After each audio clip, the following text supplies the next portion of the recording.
Oke, selamat sejahtera semua. So, hari ini kita belajar tentang bab 7 tenaga dan kuasa sains tingkatan 3. Kita akan belajar 7.1 pada hari ini, kerja, tenaga, dan kuasa. Oke. Kerja dilakukan apabila daya menghasilkan gerakan. Kerja didefinisikan sebagai hasil darab daya F dan sesaran W sama dengan F darab S. So, kita tengok yang dalam kurungan ini adalah unit untuk work. Oke, kita boleh tulis formula dia seperti ini, W F S ataupun W sama dengan F darab dengan S. Oke, unit untuk work ataupun kerja adalah J, yaitu joule. Unit untuk force ataupun daya dalam Newton, dan unit untuk sesaran adalah dalam meter. Kerja tidak dilakukan jika kita menolak dinding dan berdiri sambil memegang buku. Sudah dinyatakan sebentar tadi, kerja dilakukan apabila ada daya menghasilkan gerakan. So, apabila kita menolak dinding, tidak ada yang bergerak. Oke? Tenaga ialah keupayaan untuk melakukan kerja. Lihat gambar di sini. So, yang ini orang mengangkat barang. So, ini ada kerja. Oke, yang ini menaiki tangga, ada kerja. Membuka laci, ada kerja. Oke, dan menolak troli. Dan tapi yang gambar ini tidak ada kerja sebab tidak ada yang bergerak. Next, kita lihat contoh soalan.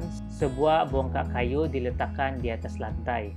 Vincent menarik bongkak kayu tersebut secara mendatar dengan menggunakan daya 2N sejauh 0,5 meter. Hitungkan kerja. Oke, soalan minta hitungkan kerja. Kita mesti set dalam fikiran kita, dia mesti menggunakan satu formula, yaitu formula kerja kan. Formula untuk mengira kerja. Oke, yaitu W sama dengan Fs. Kita tengok F yang diberi adalah 2 Newton.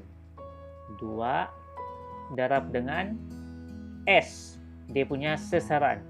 Oke, 0.5. 0.5. Apabila kita tekan kalkulator, dia akan mendapat 1. Dan jangan lupa letak unit, yaitu joule. So, kita mesti hafal untuk formula kerja W sama dengan Fs, dan kita mesti ingat dia punya SI unit. Oke, W kerja, work, joule, yang ini mesti dalam Newton, dan S sesaran mesti dalam meter. Contoh soalan lagi. Amran menggunakan takal untuk menarik sebuah kotak 15 kg secara menegak dari lantai melalui jarak tegak 4 meter. Hitung kerja, diminta kerja sekali lagi yang dilakukan. So, di sini kita tulis formula kerja WFS. Yang ini kita tahu dia dalam unit joule, yang ini daya atau force dalam unit Newton, S dalam unit meter.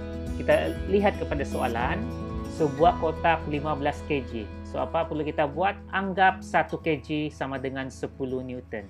So, apa perlu kita buat? Kita buat dalam kurungan 15 kg darab 10. Karena dia cakap 1 kg sama dengan 10 Newton. Barulah kita boleh darab dengan sesaran sebanyak 4 meter. Oke, gunakan kalkulator. So, sebanyak 600 joule. Oke, kita pergi kepada kuasa dan kerja. Kuasa didefinisikan sebagai kadar melakukan kerja dalam satu unit massa. Kuasa dikira dalam unit watt. Oke, kuasa dikira dalam unit watt. Oke, 1 watt sama dengan 1 joule. Rumus kuasa ini kita kena hafal. Oke, kuasa sama dengan kerja bahagi massa. Singkatkan, P sama dengan WT. Oke, P sama dengan WT. P ini adalah power. Oke, dalam bahasa Melayu kuasa. So, unit dia adalah watt. Oke, watt ataupun short form W. So, W di sini pula, unit dia adalah tadi joule. So, W di sini jangan confuse dengan SI unit untuk power di sini. Oke, W di sini adalah untuk pengiraan kerja, work. Kerja sama dengan work. Oke, gitu. Dan dibahagi dengan masa ataupun time dalam bahasa Inggris. So, ini dikira dalam saat. S saat. Oke, kita pergi ke next. Oke, contoh pengiraan kuasa. Kita lihat activity D. Seekor monyet mempunyai berat 50 Newton memanjat pokok setinggi 3 meter dalam masa 20 saat. So, apa tadi? Formulanya adalah P W bahagi T. Kita tahu ini dalam unit watt. Work dalam unit joule. Time dalam unit saat ataupun second. Oke, dan kita buat activity D berapa Newton. So, work di sini kita kena cari kerja terlebih dahulu.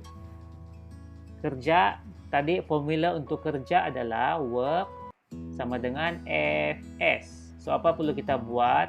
50 Newton darab dengan 3 meter. Oke. Bahagi dengan masa dia 20 saat. Oke. Dan kita tekan kalkulator. So, jawapannya adalah 7.5 watt. Oke, itu simbol dia. Oke, activity E. Kita tengok kepada activity E. Aizul menarik sebuah kotak di atas landasan licin dari A ke B dengan daya 30 Newton sejauh 2 meter dalam arah daya dalam masa 5 saat. So, kita tulis formula untuk kuasa. Oke, kuasa T. Oke, dan kita kena cari kerja terlebih dahulu, yaitu 30 darab dengan 2 bahagi 5 saat. So, 12 watt. 12 watt. Untuk activity F pula, so pemberat 150 Newton diangkat setinggi 1 meter dalam masa 0.5 S. So, untuk activity F, P sama dengan W bagi T.